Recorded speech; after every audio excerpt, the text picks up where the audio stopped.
Welcome to the very last video of Star Wars: The Last Jedi. I promise.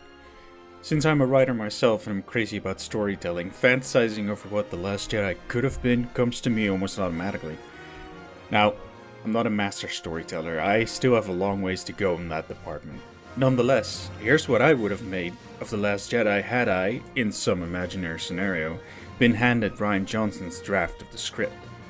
I'll be giving my take, but more importantly, I'll explain throughout why I would tell the story in that way. In movies, books, plays, everything matters. Every frame, every sentence, it all serves some purpose. I'll first address The Last Jedi and then add some commentary. Then I'll go into episode 9 and end that with some commentary too. Finally, I'll have a thing or two to say about Star Wars as a franchise and the status quo of this channel. Anyway, let's get to it.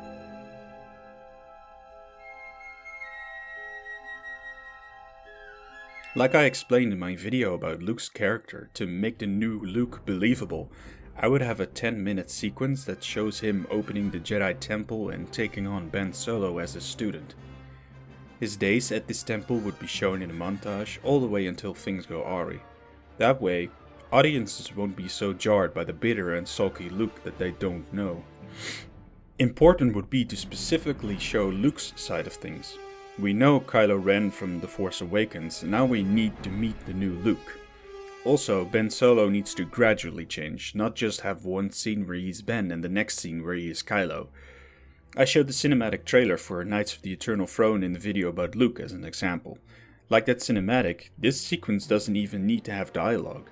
You could cut the part where Luke tries to murder Kylo in a moment of desperation and hold off on that reveal until later. As for the plot of the First Order chasing down the Resistance, it can work, but it needs some strong tweaks. First off, dispense with the fuel aspect of it. Running out of fuel in space won't affect your momentum if you're going at max speed, it's silly.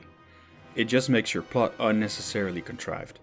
The hyperdrive tracker is alright, but I would instead have something that prevents the Resistance from going to hyperspace in the first place. The First Order may have some tech that allows them to disable hyperdrives from a close distance. However, without a tracker, the First Order won't be able to chase the Resistance through hyperspace. Instead, you can still let that happen because there is actually a mole on the Radis. This mole gave away the Resistance's location after they traveled through hyperspace in the first scenes of the movie. This way you can create conflict and tension on the Radis and involve all main characters on that ship and not have to include Canto Bight in any way. With the difficult situation that the Resistance is in, it is plausible that there might be one or two cowards willing to betray them for their own hides.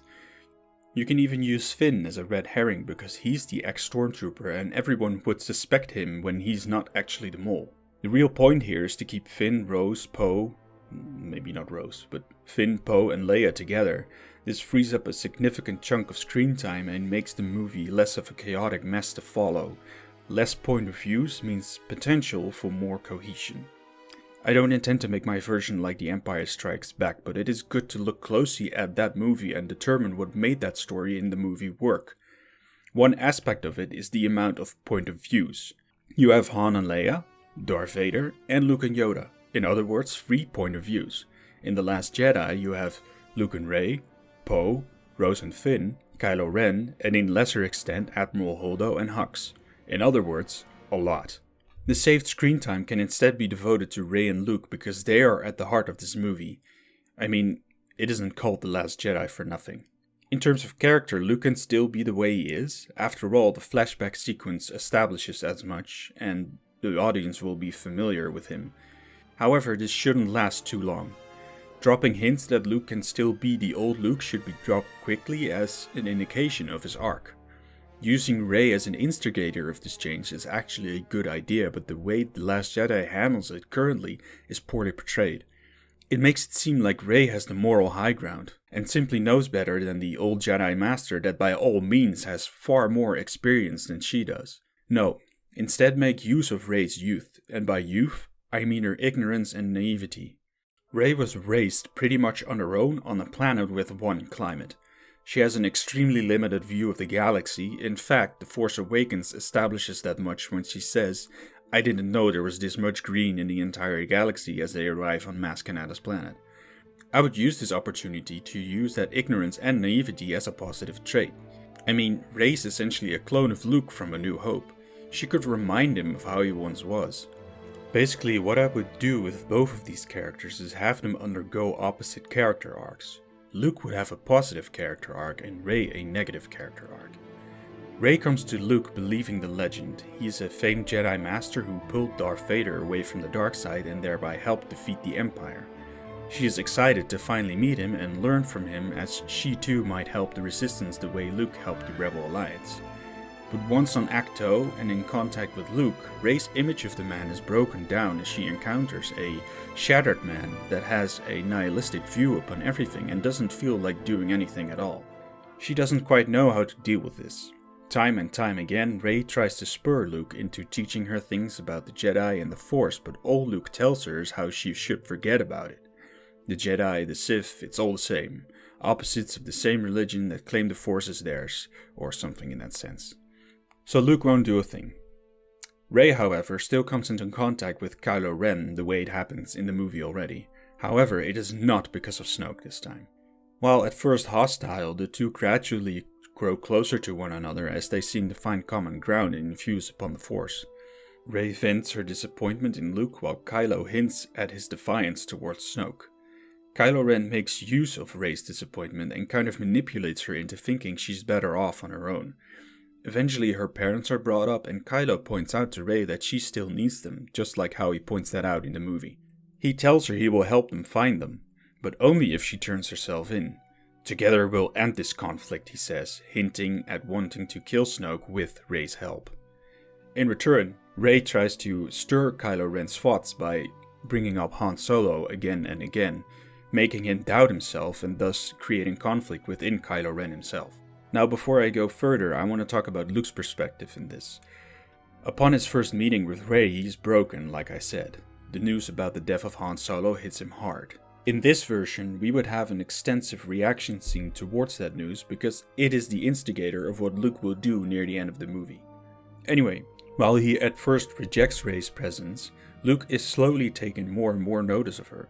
First due to her persistence, but then because of how much she reminds him of his old self. I would, for example, definitely keep in the scene where Rey is smiling when she holds up her hand in the rain. Now that was a sincere character moment. A moment that could only work with Rey. Put any other character in her place and you'd think, why is he or she happy about rain? It works with Rey because she's never seen rain before. Rey's constant babbling about what Luke did in the original trilogy takes the Jedi Master back to his old days, be it with a little reluctance.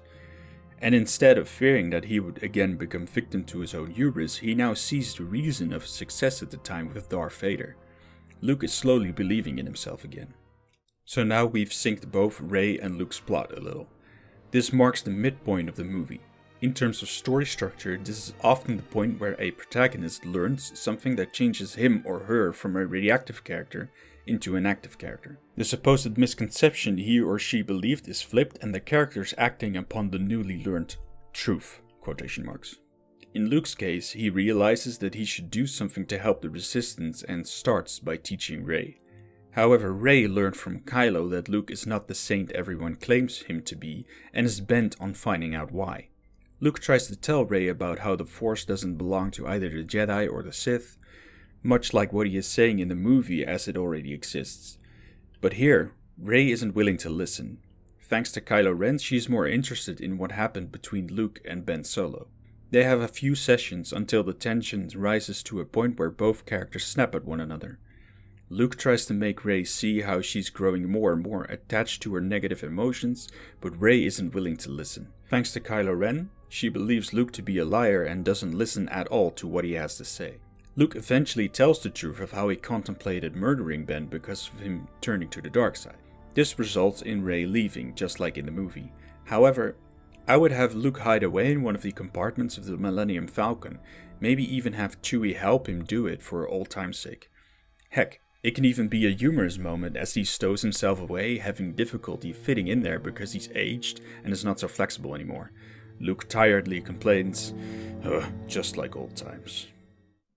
That would be the story for Luke and Rey in the first 2 acts of the movie. But what about Finn, Poe, Leia and the Resistance? Well, like I said, their plot revolves around finding the mole who is giving away their location while they try to escape the First Order's grasp. Because they're not even sure if there is a mole, they'll have a hard time figuring out why. This is the cause for trust issues in the vessel, creating tension and drama. Leia is stuck between parties. While Poe urges her to trust Finn, the rest of the crew she commands is hesitant to let the ex-stormtrooper in on anything. In truth, it is one of the newly introduced characters, maybe Rose or Holdo, that is actually the mole and is trying to pin it on Finn. To make this plot work, however, it is essential that Finn starts to doubt himself and isn't sure whether the indoctrination of the First Order is completely flushed out of him. This would and should convince the audience that the mole might actually be Finn, be it unconsciously. At the midpoint of the movie, it should be Finn that actually discovers the mole and thus no longer has any reason to doubt himself. There is, however, still the problem of the crew of the Raddus. They still have doubts about Finn and are reluctant to have him on board despite the mole being uncovered. So, to make this go away, with the help of Poe, Finn hatches a bold plan to board Snoke's ship and deactivate the hyperdrive blocker so they can get away, and forever win the trust of the Raddus' crew. Now, this does prevent the movie from taking any adventurous excursions to different locations, and that has the potential of making the movie feel small and perhaps even a bit claustrophobic. Thus, in the Resistance/First Order conflict, you could use the pursuit in creative ways to show that they're actually traveling quite a distance. Perhaps even let them enter the atmosphere of a planet in an attempt to get rid of the First Order somehow. Again, look at The Empire Strikes Back. The asteroid field scene is still one of my favorites of that whole trilogy and offers a change in scene despite them being in an empty vacuum. In any case, once Poe and Finn have made their plans, and Leia agrees on it, the movie is moving ever closer to its climax. Rey will enter Snoke's ship just like it happens in the movie, except this time she is allowed to land the Millennium Falcon on the Supremacy. Chewie and Luke hide in the compartments so as to prevent them from getting caught. Or not. To create a bit of tension, I would have Kylo Ren order his men to specifically search for the compartments. Being the son of Han Solo, I'd expect him to know about those, probably having played in them as a kid. Right at the same time, the Resistance makes its unexpected move of turning its fleet around and attacking Snoke's ship head-on, mirroring what the Millennium Falcon does in The Empire Strikes Back.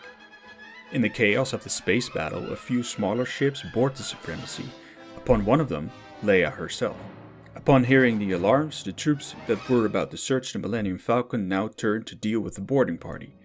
Eventually, Leia and Luke sense each other, and that's how Leia takes her boarding party, that being a few Resistance members along with Finn and Poe, to the Millennium Falcon. They meet, and when entering the ship, the action and tension take a slight pause and the music and camera movement convey the emotion that this scene brings. Luke and Leia meet.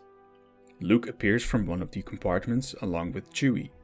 They needn't exchange too many words as both already know what the other is thinking. Leia, I will save him from Snoke, Luke says. I will save your boy.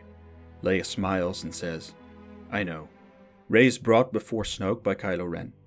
How it plays out is similar in nature to what the movie already shows, but there is a big change. Snoke does not die.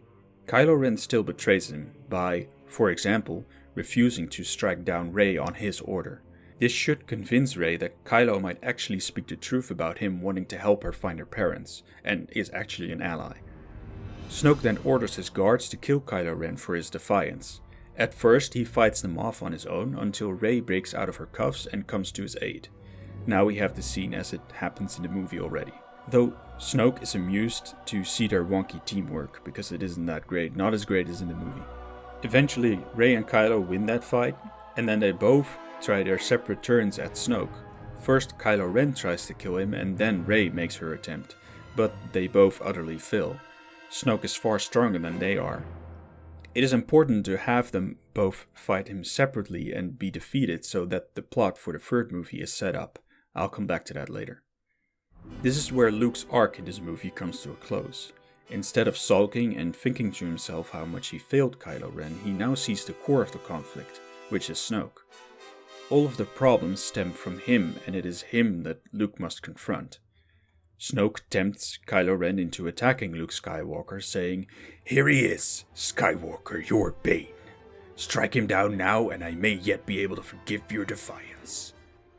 Luke purposely turns towards Kylo Ren and apologizes for all that he has done. "I should have protected you from him, and I failed. Go now, Ben. Let me protect you." I should have mentioned this earlier probably, but this is the culmination of Kylo's arc as well. Having killed Han Solo plagues his mind throughout the movie, also thanks to Rey. She continuously brings him up more and more and stirs doubt within Kylo Ren's heart. Now, in the climax, Kylo Ren no longer has any desire to kill Luke or to hate him the way he did. He doesn't love him either, but he is rather impassive about it all and prefers to defy Snoke than to kill Luke.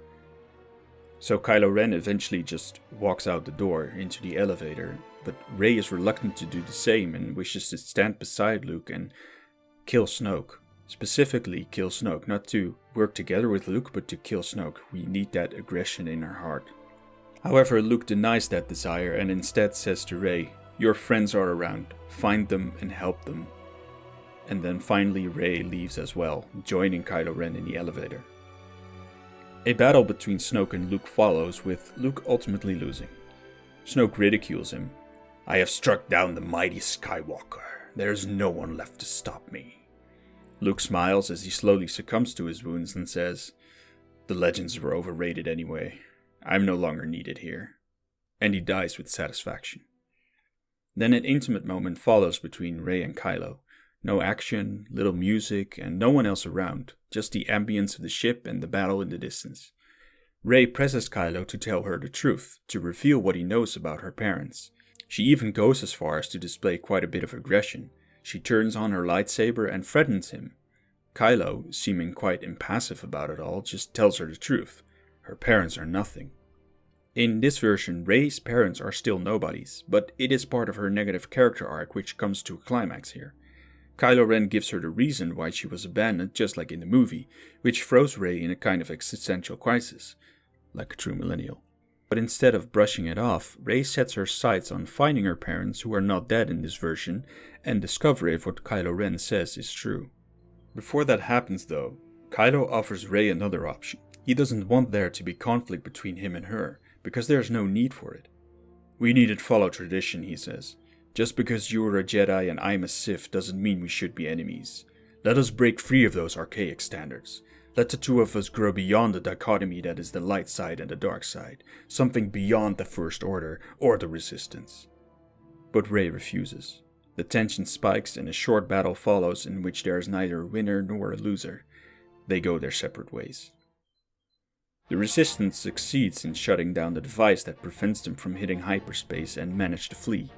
Leia feels that Luke has fallen, but at the same time also feels that Kylo Ren has broken free from Snoke's grasp. At the same time, Finn sees on some sort of scanner or device, whatever, that the Millennium Falcon embarks from the Supremacy and flies off into some unknown direction. Ultimately, the Resistance escapes into hyperspace as well, leaving the First Order behind. The movie ends with Snoke vowing to hunt the Resistance down. With the Republic severely crippled, not gone, definitely not gone. Those 5 planets destroyed in The Force Awakens is not the whole of the Republic, that's just silly. But they could have been the core planets like Coruscant and others, so it did hurt them quite significantly. The Resistance's numbers are dwindling and Snoke claims to soon have full control over the entire galaxy. Roll credits. That would be my version of Episode 8, The Last Jedi. Obviously, this isn't sufficient for a whole movie. Some things will need to be fleshed out way more than I already have, such as the character arcs for Finn and Poe, although I don't think Poe is a character that needs an arc. This trilogy has Finn, Rey and Kylo at the heart of it, and I think it should focus on these characters the most. But Finn, for example, could have Phasma as his personal antagonist, even in this movie.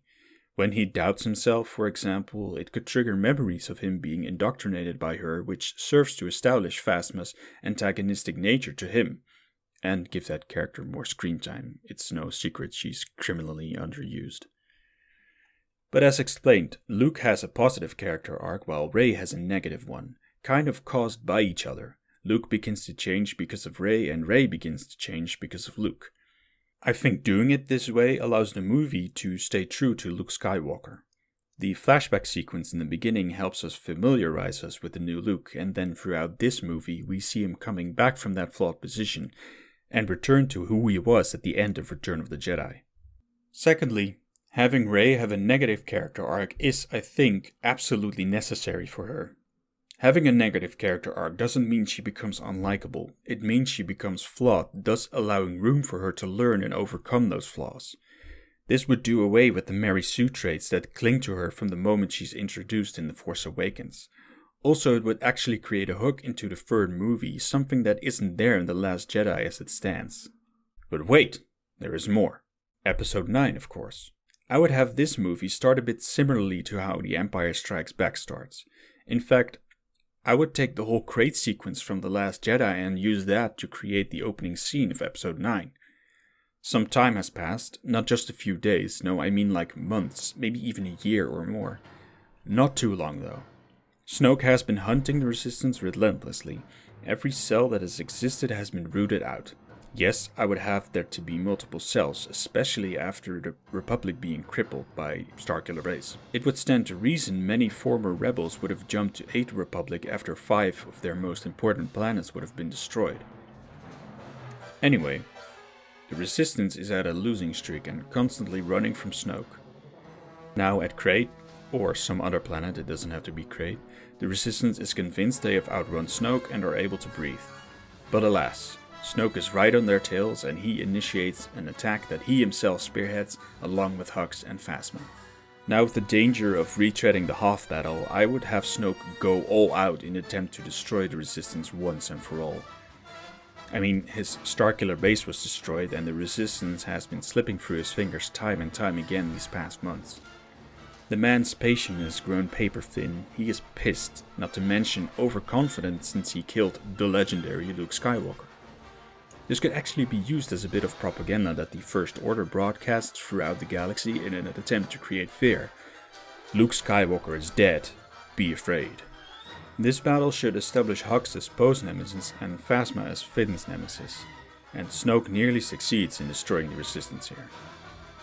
The how and why should be carefully looked over, but I would have the attack ultimately thwarted by Kylo Ren. Between the end of The Last Jedi and this movie, Kylo went to gather the Knights of Ren and with their help now stands opposite of Snoke. He is, however, too late to save his mother Leia and has to watch her die at the hands of Snoke. This I would do 1, because Leia unfortunately can't play an important role anymore due to Carrie Fisher's death, and 2, to hammer down Snoke as Kylo Ren's nemesis. It's obvious Snoke is the antagonist, but it is always good to hammer it down at the beginning of a new movie in a series. In Harry Potter and the Deathly Hallows, for example, Voldemort and the Death Eater's presence is established by having them attack the 7 Potters on their way to the Burrows. Anyway, with the death of his mother, there's a deep personal stake for Kylo Ren alongside the Save the Universe one. After the action dies down, Kylo makes his presence known and meets with the leftover members of the Resistance. The meeting is anything but friendly, despite Kylo having saved them. Regardless, Poe cautiously suggests the Resistance should work together with the Knights of Ren to take down the First Order and to kill Snoke. Kylo Ren refuses. Snoke is mine, he says. But our heroes and Kylo manage to find some common ground in the fact that they both care deeply for Leia. Kylo Ren tells the Resistance to put all their efforts in finding a way to cripple the First Order before trying to take them head on. Kylo Ren shares some intel that will help them in this. He adds to that he'll devote his time and energy to find Rey. Without her, fighting Snoke is pointless, he says, hinting that the two need to cooperate if they want to take down Snoke, an element that has already been established in my version of The Last Jedi, as I said. Then we cut to Rey. We spend quite a bit of time with her as she tries to find her parents. Through visual storytelling, we journey with her towards various star systems. She returns to Jakku, but from there goes to a whole bunch of different planets. I wouldn't spend a whole lot of time on every different planet, but instead have a kind of montage and a short sequence that shows that she's been traveling a lot. Think Anakin chasing after his mother on Tatooine in Attack of the Clones. What I would devote a lot of screen time to is the introspective journey of Rey herself. She does quite a bit of soul searching while Chewie and R2-D2 try to persuade her to turn around and return to the Resistance. Through this, I would show that Rey is becoming more impatient and ever more curtly towards her friends. Her negative emotions are shown more often than her positive ones. Basically, it's like Anakin's journey towards the dark side in a nutshell, but way better acted, of course. I have no doubt Daisy Ridley could pull this off. I don't think she's a bad actress. However, I would like to make it clear that Rey has not yet fallen to the dark side. Throughout the first half of this movie, Kylo attempts to re-establish the connection between him and Rey. At times, he succeeds and notices bits of her and her surroundings. However, when Rey takes notice of his attempts, she does her best to shut him out. But this is how Kylo Ren eventually finds out where he can find Rey. We occasionally cut back to the Resistance, specifically to Finn and Poe, chasing after the intel Kylo Ren pointed them to. This could be information, an object, anything that'll lead them into the second half of the movie. For this, I'd make use of the already established lore, specifically the criminal underworld such as the Hutts. Jabba wasn't the only Hutt and certainly not the only crime boss. This could be turned into a side plot wherein the Resistance attempts to round up allies for their fight against the First Order. The midpoint of the movie is where Rey actually finds her parents, be it with a little help from the Force. Important is to have already shown the parents on screen in the first half of the movie, maybe through a couple of short flashbacks or some sort of Force memory thing, I don't know. There are countless possibilities. Rey demands to know why she was left behind. The scene is tense and highly emotional. It is the height of her low point, if that makes any sense. But Rey's emotional state makes things only worse for her as she's never learned how to deal with those. The reluctance and impassivity from her parents eventually make her so angry and saddened that she turns on her lightsaber and is willing to kill them. This is the climax of this dramatic scene. The music swells, and at the sight of her lightsaber, the parents show fear and walk backwards while Rey slowly moves towards them. Then, as she pulls her saber overhead to strike, the music climaxes as well. Rey strikes down, but it is stopped by the chaotic red saber of Kylo Ren. Then we hear the theme of the Force as the camera pans to Kylo's face, but a dark and twisted version of Rey's theme is heard whenever she is on screen. Rey's anger bursts. She starts fighting with Kylo Ren, ordering him to stay out of her way. Kylo commands the parents to take distance and defends them from Rey's aggression. Right here it should become clear from Kylo's manner of fighting that he is in the middle of a character change. He no longer fights with aggression and erratic movements, rather he remains on the defensive and his motions are more controlled, also because he doesn't want to hurt Rey.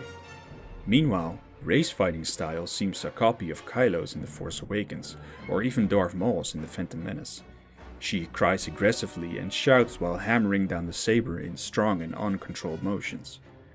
Kylo Ren tries to get through to her by recounting his own emotions when Luke betrayed him, and how the lack of guidance from his parents drove him to Snoke. Kylo ultimately makes Rey see that this is exactly how he was driven to become Kylo Ren. For the sake of proper motivation, it could be so that Rey's parents abandoned her because of something that was ultimately due to the First Order's influence, thus Snoke's influence. That would make Snoke become Rey's goal both internally for herself and externally for the sake of the galaxy. That way the story ensures that Kylo and Rey's goals are aligned and both have a solid motivation to go on. We cut away from this for a short bit so the audience can get the feeling some time has passed by spending a scene with Finn and Poe, for example. Then we cut back to Kylo and Rey. Rey sits somewhere alone gazing into the distance, gathering her thoughts. Kylo Ren comes to sit next to her and hands her something to drink or eat or something, a gesture that shows they are no longer enemies. The conversation first starts a bit cold and distant, but Rey slowly opens up to Kylo, telling him how the truth behind Luke and her parents made her feel like she was living a lie, like all she knew was one giant misconception, which was kind of true. And having that misconception pulled away from her felt like she fell through the ground. Kylo Ren acknowledges again that he knows exactly how that feels. Rey thanks him, but in return he says, "I should be thanking you. I only wish that happened sooner." This refers to the fact that it was Rey who stirred doubts within Kylo's resolve and that Han Solo's death could have been avoided. Then the conversation takes a more serious turn as Kylo mentions Snoke. Through Kylo, both Rey and the audience get to know more about Snoke and where he came from. How Palpatine and Vader were never the last Sith or Dark Force wielders or something in that sense. Kylo claims that he and Rey need to learn how to fight together to defeat Snoke. While Rey agrees, she asks what to do about the rest, that being Hux and the entirety of the First Order. Kylo scoffs and says Hux is a fool who can't distinguish his nose from his ass. "Your friends will take care of him, I've made sure of that," he says. Together they have one small conversation with Rey's parents. Although she has no desire to have anything to do with them, Rey forgives them and leaves eventually. During their journey back, on the Millennium Falcon for example, or before, we are shown that Kylo and Rey train together. Meanwhile, Poe and Finn learn about the intel that Kylo pointed them to in the beginning of the movie. Now they know what needs to be done to bring Snoke down and to cripple the First Order. While they experience another setback or two, the duo eventually gathers the Resistance and any newly acquired allies, and they tell them about where they can find Snoke and how to defeat the First Order. Now we are getting close to the end of the movie. The plot points are converging towards each other both story-wise and location-wise. The battle will be taken to the First Order, perhaps something of a home planet of Snoke, all sinister-like. In any case, think Return of the Jedi in terms of scope of the battle. Something on the ground, something in the air, and the confrontation between Rey, Kylo and Snoke. The Knights of Ren will ultimately all fall, leaving only Kylo Ren and Rey. As the battle takes off, Rey and Kylo infiltrate, let's say, Snoke's castle. There are elite guards, even more powerful than those royal guards from The Last Jedi, and they prove themselves to be quite a challenge. Here's where some of the Knights of Ren already fall. Meanwhile, Poe launches his attack from the sky. For the sake of variety, the battle could take place in the atmosphere of the planet rather than in space. Poe is of course in an X-Wing, but also commands the rest of the fleet, with Akbar still being alive and on the Raddus. On the ground, Finn helms the attack with Resistance members and their newly acquired allies, possibly a motley crew of bounty hunters and criminals. Of course, it's important to establish that these criminals have a stake in defeating the First Order. Their motivation needs to make sense. Rey and Kylo then confront Snoke in a throne room, or maybe some other imposing set. Maybe having 2 throne room scenes in one trilogy is a bit much. Anyway, Snoke easily dispatches the remaining Knights of Ren. He sneers at Rey and Kylo, calling them fools for attempting to fight him again. Little does he know they've been practicing together, maybe even mastered one specific combo that'll ultimately strike Snoke down. "Poor Kylo Ren, what a promise you had. But you'll end in death, just like your father, just like Skywalker, just like your mother," Snoke says. Kylo no longer looks away and raises his head to look directly into Snoke's eyes. He ignites his lightsaber, the crossguard saber. It's more fitting to him as a Dark Jedi, but that thing is just awesome. And he says, "You're wrong. My name's Ben Solo," and then the fight begins. With some twists and turns, Rey and Ben ultimately win, just as the Resistance wins from the First Order. Poe personally takes down Hux, while Finn takes down Phasma, closing their personal conflicts with those specific characters. All is good again, evil is gone, and it is time to rebuild. Rey mentions to Ben that there are plenty of Force sensitives out there who need the proper guidance, just like they need it. With all their experience, they could give it to them. "One day, perhaps," Ben says, still not having entirely returned from the dark side. "I need time, but I will be back someday." Thus he embarks on some spiritual solo journey, while Rey takes her first steps in becoming a Jedi Master. Finally, we have some sort of celebration type scene where Poe is named the new leader of the Resistance/Republic army with Finn as his right hand. Think again as like something that happens in Return of the Jedi as well, but not in a forest, more like on a, Republic planet. In any case, that is the end of the movie. Roll credits.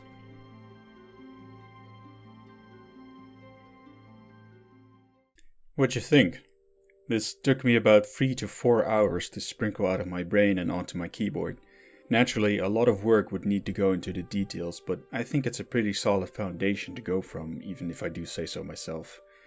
Like the end of episode 9 needs to be fleshed out more and overall needs to have more plot beats to make it a little more interesting and a little less predictable. But arcs come full circle. Kylo Ren doesn't turn from evil into a goody two-shoes, but rather has a more realistic transformation. Same goes for Rey. She doesn't go full Anakin, going from a "I'm a Jedi Knight" to "It's howdy doody time, kiddies, the bad man is here." Making use of her parents this way seems to me like a better idea than to just say they're nothing and never mention them again. They have been a thing from episode 7, so it makes sense to have them be at the core of her internal conflict. Finn and Poe each have their personal stake in a conflict in the shape of Phasma and Hux. Specifically, Finn comes to terms with fully turning away from his stormtrooper past and instead looking towards the good he can do in the future. His character doesn't really make sense in The Force Awakens, but since that's how he has been established, I worked with what was there and tried to give him as much of a logical internal conflict as possible. Now, concerning all that I've spoken about in this video, I have to remain honest and say that I did work from what was already there. Meaning I reworked The Last Jedi how it is and left The Force Awakens entirely as it exists. Making a whole new trilogy is obviously a lot more difficult. However, I want to take this opportunity and hammer down how much The Last Jedi could have benefited from a second writer going over the screenplay that Johnson created. Having too many cooks in one kitchen is usually not a good thing, but getting some constructive feedback from one or two people, preferably peers, can really help you iron your story. Too bad this version will never see the light of day. I honestly got quite excited about it while writing, I won't lie. This is truly the end of my series about The Last Jedi. I've had so much fun in creating these videos. I first had all of them in the form of a blog, but the itch to make YouTube videos out of them was too strong to resist. Star Wars has, like with so many other people, been with me since I was young. The fact that I've been talking about The Last Jedi so much, that I've spent so much time on it, makes me realize how much I care about this franchise, but maybe even more about how much I care about storytelling. I honestly have little hope episode 9 is going to present anything satisfying in terms of storytelling. I'm sure it will be visually pleasing and an easy to swallow entertaining movie, but it will not have a story to tell. It's kind of sad because it could have easily been avoided. The Force Awakens, for all its flaws, was a fairly competent movie. The Last Jedi could have easily improved and expanded on all of the ideas presented in episode 7. Sadly, because episode 8 had but one writer, it went down and failed. Like I said, the screenplay could have improved so much had there been one or two more writers working on it. Disney and Lucasfilm have the potential. The past weeks I've finally been able to catch up on season 3 and 4 of Star Wars Rebels. While the first 2 seasons were entertaining, I wasn't blown away or anything. Yet, halfway through the 3rd season and now the 4th, I feel delighted to see how the characters are developing and how the show is tightly sewing itself to Rogue One. I love to see such care going into the story and lore details, and I admire what the creators of that show are doing. I especially adore the development given to Sabine Wren and by some extent to Hera Syndulla. They are by far my favorite characters in that show. Rey could and should have been interesting like that as well, if only she was given proper character flaws to overcome.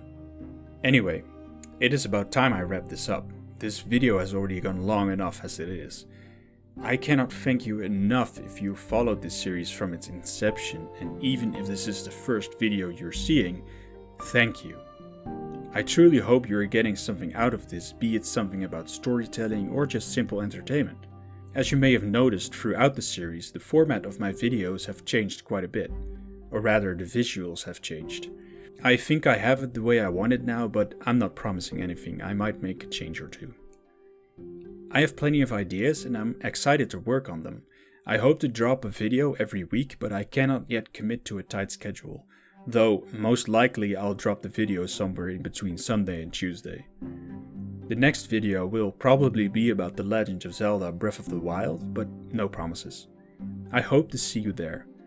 If you have any recommendations, be it feedback on my speech, visuals, content, or perhaps suggestions in terms of stories, please drop a comment below. Consider liking the video and of course subscribe if you want to stay updated on the content. That is truly it for now. Until the next video, until the next story. See you later.